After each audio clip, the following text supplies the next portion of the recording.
Many different types of pumps exist to assist fluid movement in a variety of systems. An external gear pump uses two gears rotating against each other to provide fluid movement. One gear is driven by a motor connected to a shaft.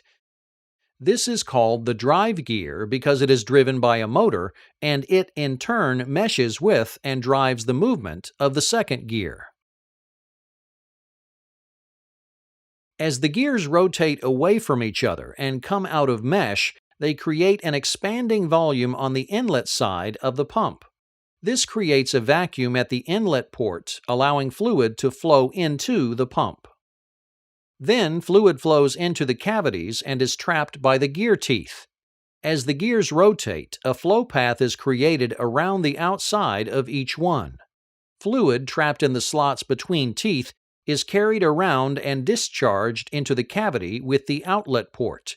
Meshing of the teeth in the center of the pump seals the outlet port from the inlet port. No fluid passes between the gears. The advantages of external gear pumps are their high speed and pressure, relatively quiet operation, and that their design accommodates a wide variety of materials. Disadvantages include bushings in the liquid area can become worn and that they have fixed end clearances. Internal gear pumps are exceptionally versatile. This type of pump has one inner gear which is inside a second outer gear. The inner gear has a shaft driven by a motor and has teeth that protrude outward. The outer gear has teeth that protrude inward toward the center of the pump. As the inner gear rotates, it meshes with and moves the outer gear. Liquid is trapped in the gear spaces and carried from the inlet to the discharge. A stationary crescent-shaped divider separates the intake and discharge portions of the fluid. Advantages of internal gear pumps are a smooth and almost pulseless flow, and slightly more horsepower for its size. Disadvantages are its higher cost, limited size range, low to moderate pressure ratings, and few sources of manufacture. A rotary vane pump is a positive displacement pump that consists of vanes mounted to a rotor. The vanes are on an off-center drive shaft. As the shaft rotates, the variable length vanes slide in and out to maintain contact with the pump housing. The tension in the vanes is maintained by either springs or hydraulic pressure. As the vanes rotate, they create chambers of varying sizes within the pump. Fluid enters at the largest chamber. As the vanes rotate and retract, the chambers get smaller, forcing fluid to exit through the discharge port.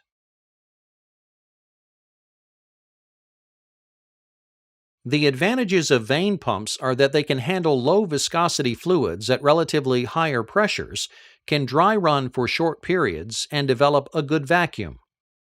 Their disadvantages include complexity and their unsuitability for both high pressure and high viscosity fluids.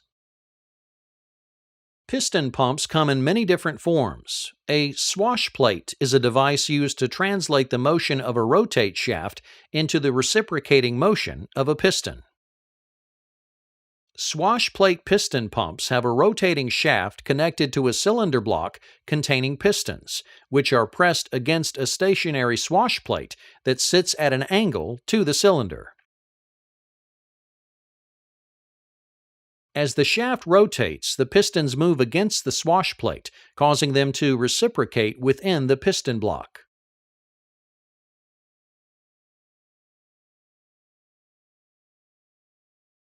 The pistons create a vacuum that forces fluid in during half a revolution and expels fluid during the other half. On the intake stroke, a spring ensures the pistons pull back and maintain contact with the swash plate, causing fluid to fill the empty cavity left behind. On the discharge stroke, the angle of the swash plate forces the pistons back inside the piston block and discharges the fluid. The greater the slant on the swash plate, the further the pump pistons move and the more fluid they transfer. Piston pumps, in general, are manufactured with closer internal fits than other pumps. This means that internal slippage can be less so that they operate with reasonable efficiency at pressures both too high or too low for the operation of other pumps. Radial pumps are designed so the pistons stroke in a direction at right angles to the shaft.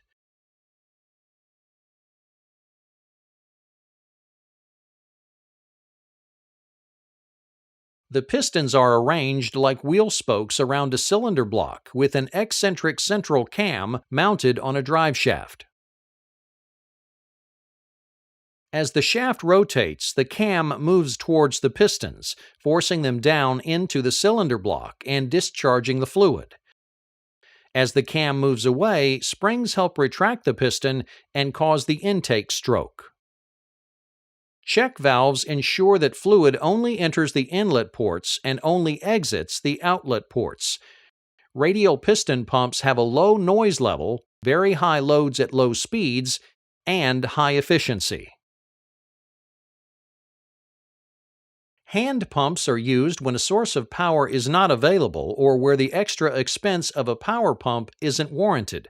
For example, they are used on shop presses and other portable equipment, serve as standby pumps, and serve as sources of emergency power. Hand pumps are always of piston type and are usually constructed with a piston working between two check valves.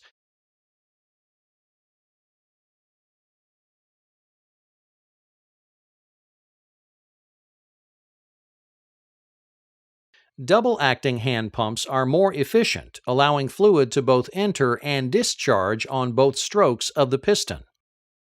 Moving the pump handle in either direction allows fluid to be drawn in from the reservoir and discharged via the outlet ports.